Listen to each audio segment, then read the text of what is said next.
Alright, so in today's video we're taking a look at some techniques to gain separation when instruments are competing for the same frequency spectrum in your mix.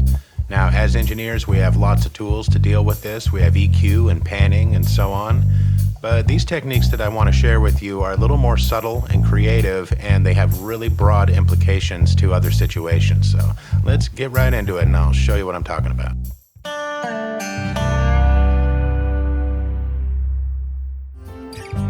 So there's a number of reasons why different elements of a mix might be competing for the same frequency spectrum, and I'm going to talk more about that at the end of the video, as well as give you some tips on how you might prevent it by getting it right at the source. But for now, I just want to get right into this technique so you can see how this might apply to any number of different situations in a mix.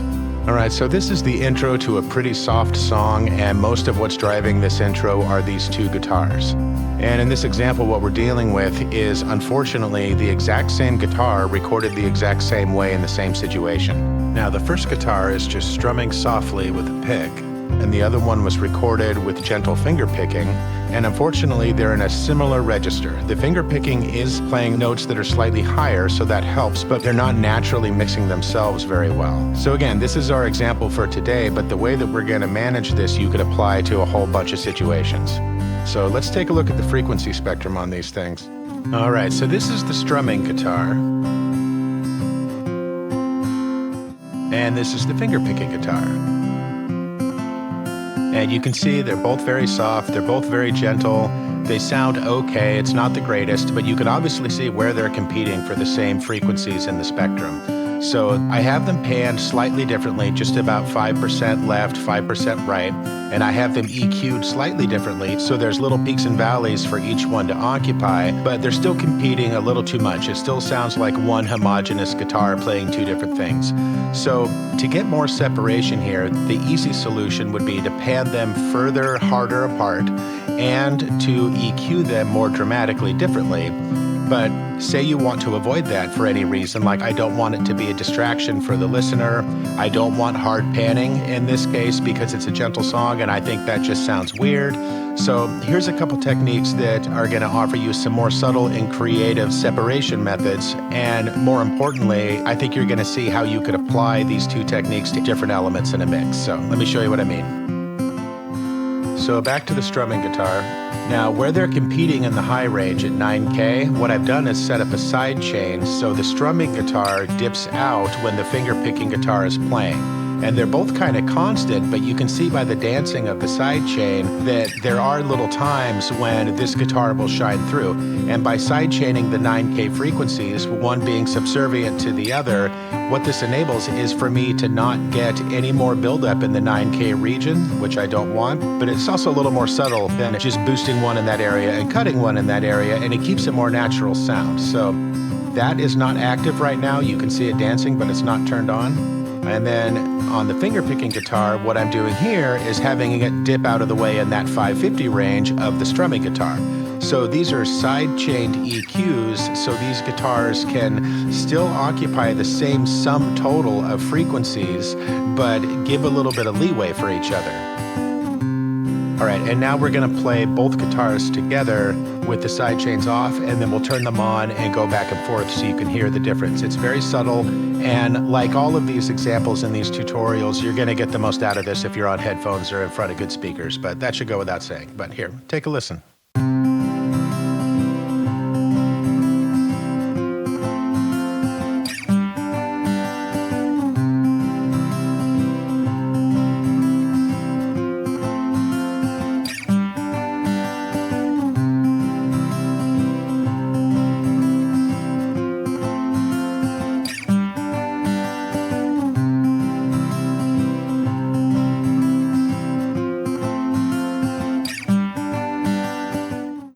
So yeah, it's super subtle, but you can hear that they do sound slightly more distinct, not like one homogeneous guitar playing. So that's one method I really wanted to show you because I think that'll get some creative juices flowing and you can see multiple applications for it. So the other example I wanted to show you here is instead of panning these guitars further apart, what I've done is some creative mid-side EQing to encourage panning separation, but only in the upper frequency range. So the finger-picking guitar here, which is panned in the mix just a hair right, now has a high shelf starting at 1K that's only half a dB, and it's only on the right channel.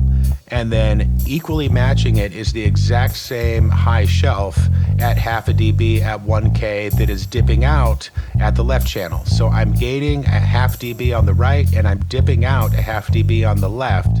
And I do the exact opposite thing on the other guitar. So what this does for the listener is the panning that's only 5% different stays the same in the lows and mids, but then starting at 1K and going up in the spectrum, they drift a little further. So it's kind of like a dynamic panning idea with this mid-side EQ technique. So now I'm going to play both guitars together so you can hear the separation. So starting with both of these techniques turned on, this is what it sounds like.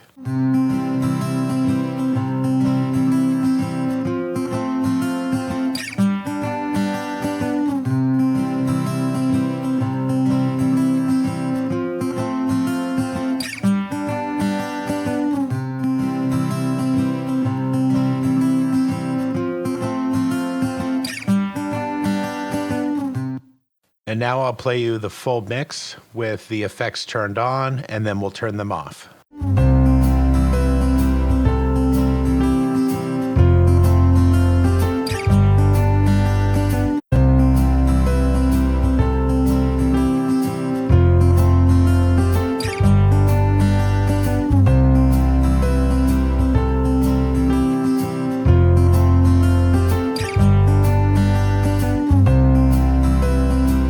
So there's two really great techniques that are a lot less heavy-handed than just adjusting EQ and panning more dramatically. But the real point here is how it applies in multiple situations. So for example, let's say you have two harmony backup vocals that are being sung by the same vocalist on the same microphone in the same settings. Yeah, you can do the same thing. You can pan them and EQ them slightly differently, but here's some subtle ways to gain more separation there. And likewise, this could apply to a piano and a guitar that are doing maybe the same melody, and you need some extra tools to gain separation. Hopefully you can really start to see that this is applicable in a number of different ways. But the main thing here is the problem with these guitars is it's the exact same guitar. They're both recorded direct, so we didn't have the opportunity to change up the mics or change the mic placement. And they're both playing more or less the same register. Even though the finger picking is slightly higher notes, these would naturally mix themselves if we were playing more dramatically different notes. So if you had a chance to re-record and change the arrangement in a song, whatever elements that are competing for the same frequency spectrum, a lot of that can be solved in the arrangement. So when you're writing a tune, you might keep that in mind. So the pianist might adjust the way that they're playing to maybe do a different inversion or go to a different octave so it gets out of the way of maybe a rhythm guitar, for example. But arrangement is key. If your song is arranged to naturally separate itself, you'll have a much easier time as a mix engineer gaining those separations. But it's really important to know different tools for separation because re-recording is not always an option. A lot of times you're just given stems and you got to work with it. But there you go. So I really hope that helps. I hope that gives you some good ideas. Let me know in the comments if you want me to dive deeper into this subject or if there's any other subjects you want me to cover. As always, just hit me up in the comments. And thanks for checking this out, and I'll catch you on the next one.